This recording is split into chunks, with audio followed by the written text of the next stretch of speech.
สบายดีพ่อแม่พี่น้องทุกคนทุกคนเด้อคุณมองสุบอนและพี่น้องเด้อหลังจากพัดวุ้นเส้นแล้วแม่ตามาโต้ทอดใส่เกาะพี่น้องแบบนี้ทอดใส่เกาะฝรั่งพี่น้องหรือว่าใส่อั่วฝรั่งกับแม่เนาะใส่เกาะใส่อั่ว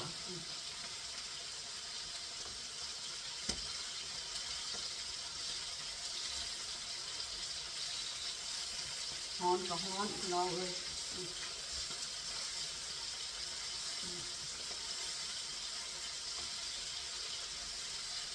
ผัดวุ้นเส้นแม่ตาแซ่บแต่พี่น้องแซ่บคักพี่น้องเลยแซ่บแห้งเบาอ่านอีกปวดอีกพี่น้องมันดีมาทอดใส่เกาะพี่น้องสลัดยังบริเวณเพื่อพี่น้องทอดใส่เกาะแล้วแม่ตาเขาจะเย็ด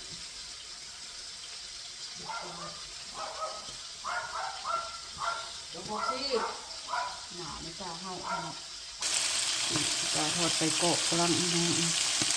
ทอดใส่เกาะหรือว่าใส่อั่วเนาะพี่น้องเนาะเด็ดตีนเลยพี่น้องเลยนั้นผสมไหมไวพี่น้องนี่บ่แม่ตาเด็ดตีนตลอดผสมไหมไวพี่น้อง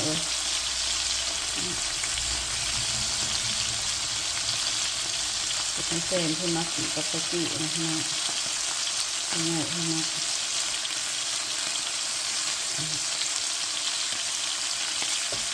ใส่กรอกกะลัง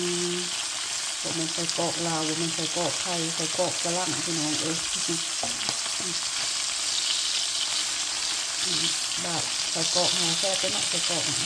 ลาวไทยฮะมันนัวอันนี้เขาเจ้ามีแต่เค็มไปซื้อของเขาเจ้าพี่น้องต้องไปกินเลยในใจย่ามันอันนั้นนะแล้วมันไหม้นี่เลย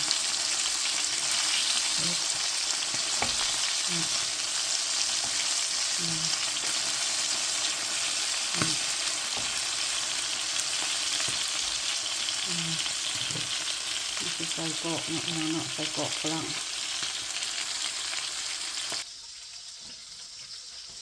ไก่ละไก่ที่สุกแล้วพี่น้องไก่จะสุกแล้วจ้า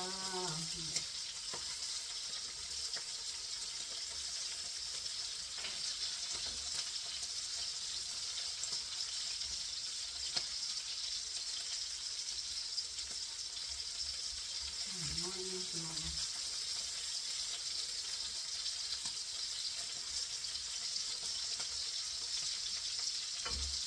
อุ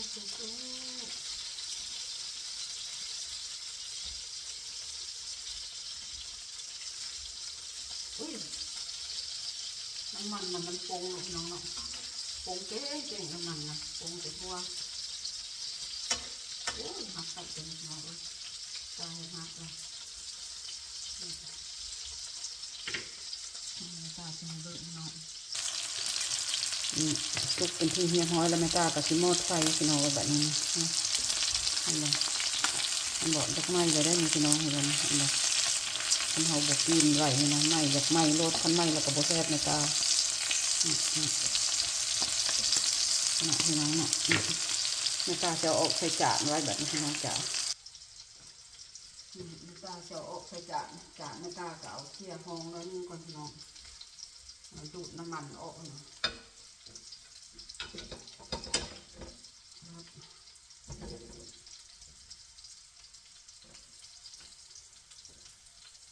อยากไหม้ก็เห็นไหมพี่น้องจ๋า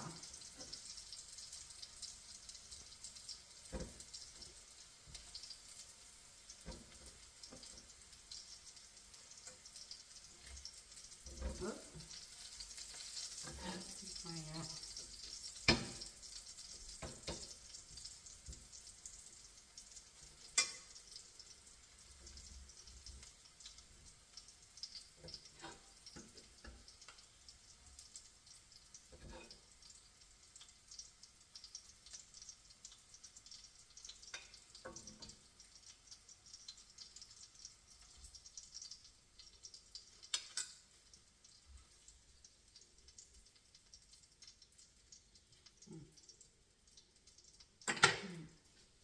นี่แหละพี่น้องใส่กรอกฝรั่งทอใส่กรอกจากไม้สามเณรบอกพี่น้องไม้กระยะเนาะพี่น้องแซ่บคือกันวันนี้แม่ตาก็สิเตรียมเฮ็ดสลัดพี่น้องจ้าเนาะพี่น้อง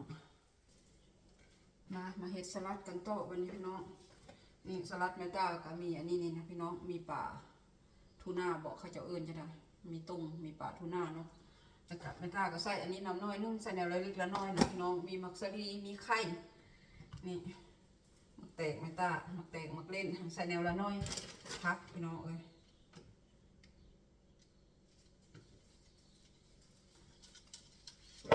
โอ้ยบวเข้าพี่น้องเอ้ย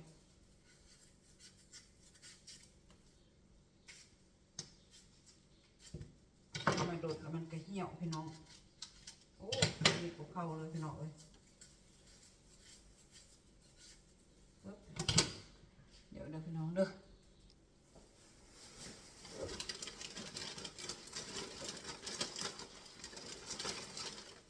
สลัดในสวนแมต้าค่ะ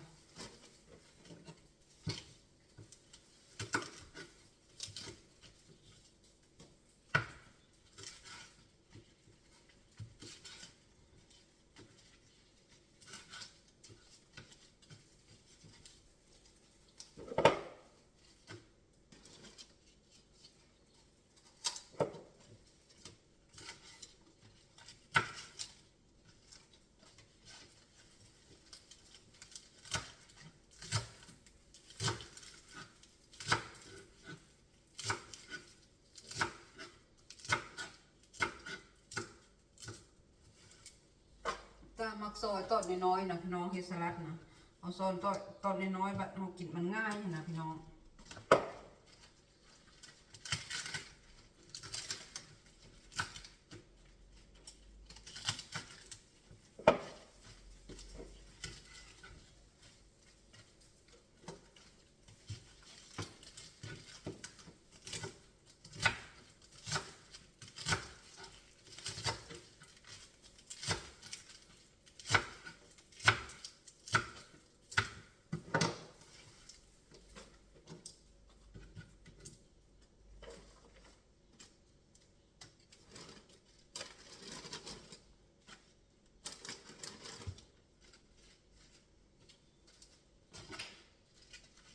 น้องโอเคเจอ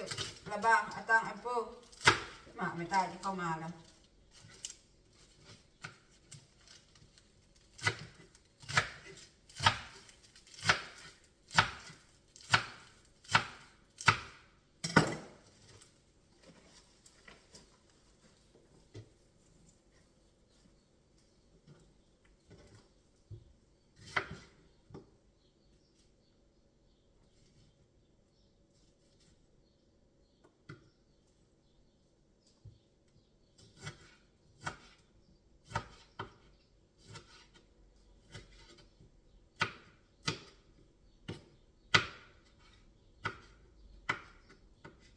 มักเล่นก็ต้องซอยแบบนี้ได้พี่น้อง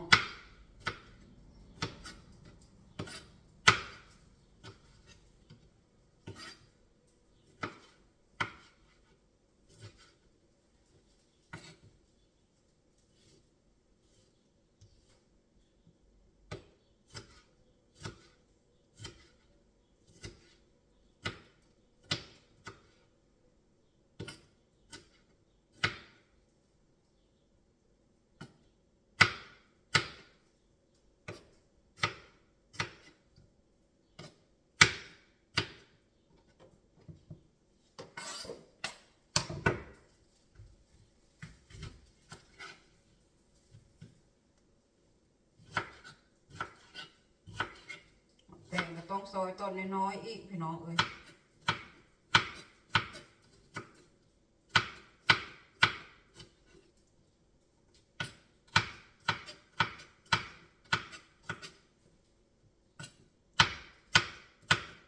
อันเฮ็ดต้นใหญ่หลายกระบุถือใหญ่เพราะใหญ่ต้องเฮ็ดมุนๆไปสิแหละพี่น้องซอยเป็นเนี่ยต้นน้อยๆนะก็กินง่ายเพิ่นว่าถ้าเราเฮ็ดต้นใหญ่ต้นนั้นบ่ได้บ่ถือใจพี่น้องคันเฮ็ดแบบสิหันถือใจเพิ่น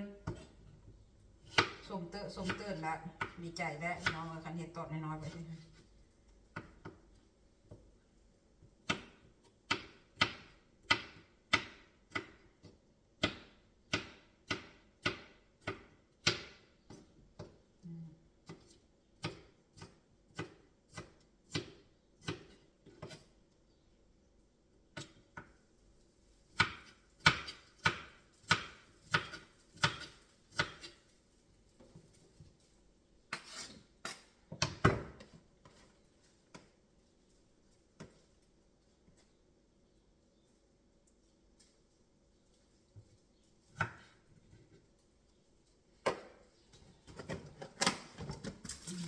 ก็ต้องซอยต่อน้อยๆอีกคือกันพี่น้อง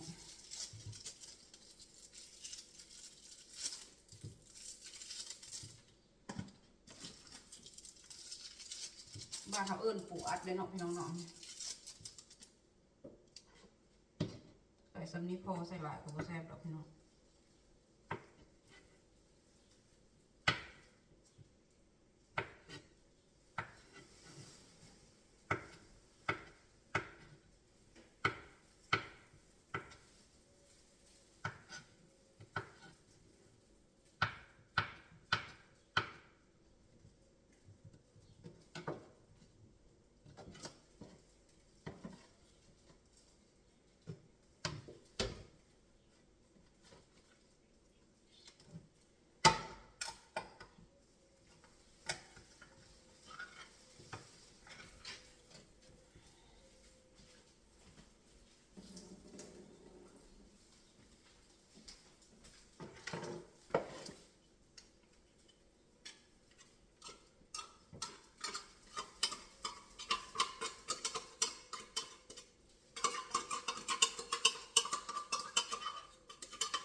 ตาขออนุญาตเอามือด้วยพี่น้องดู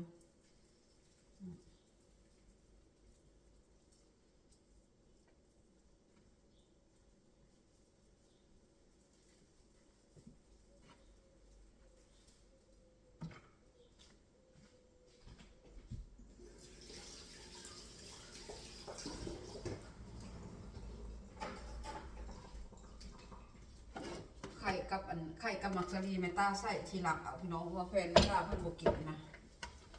เพิ่นบ่มักเพิ่นกินอยู่แต่เพิ่นบ่มักอันน่ะป่นกันพี่น้องเพิ่นบ่มักเมต้าป่นกันนะว่ามันเป็นแบบนี้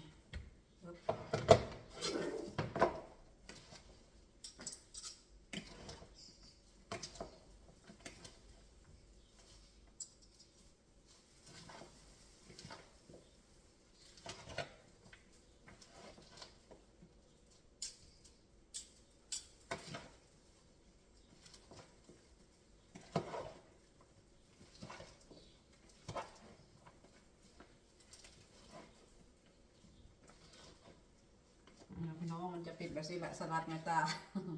เห็นบ่ซอยมันมูนแบบนี้พี่น้องแล้วก็ใส่น้ำสลัดฝรั่งข้าเจ้าแหละใส่น้ำอันนี้วิเนกเรตบอกเจ้าเอิญจะไหนน้ำสลัดข้าเจ้าเฮ็ดสำเร็จรูปแล้วนะพี่น้อง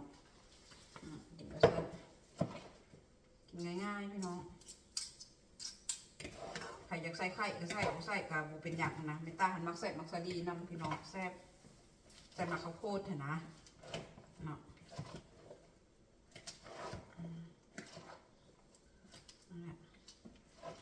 สลัดเมตาพี่น้อง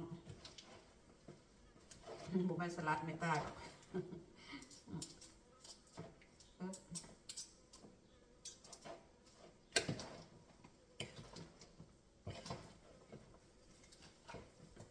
พี่น้องเป็นตาแซ่บของเมตาอยู่ได้เวลาเขาก็ใส่น้ำสลัดน้ำวิเนกเกตแหละพี่น้องครับ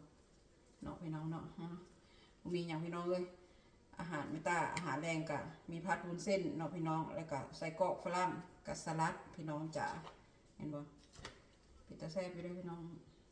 เนาะไปแล้วพี่น้องเนาะจบบริบูรณ์พี่น้องเมนูเมตาก็จะเมียนโต๊ะอันนี้พี่น้องก็จะเก็บเมียนเก็บเข้าตู้เย็นเนาะพี่น้องเนาะไปแล้วพี่น้องสำหรับคลิปนี้เมตากสิขอจบภาพจบบรรยากาศไว้เพียงสำนี้เด้อพี่น้องเด้อขอบมุขขอบใจหลายๆทุกท่านที่เข้ามาติดตามรับชมคลิปเมตาเนาะพี่น้องไปแล้วพี่น้องพบกันใหม่คลิปหน้าสำหรับท้ายคลิปนี้เมตาก็ขอกล่าวคำว่าสบายดีพี่น้องเลยไปละบ๊ายบาย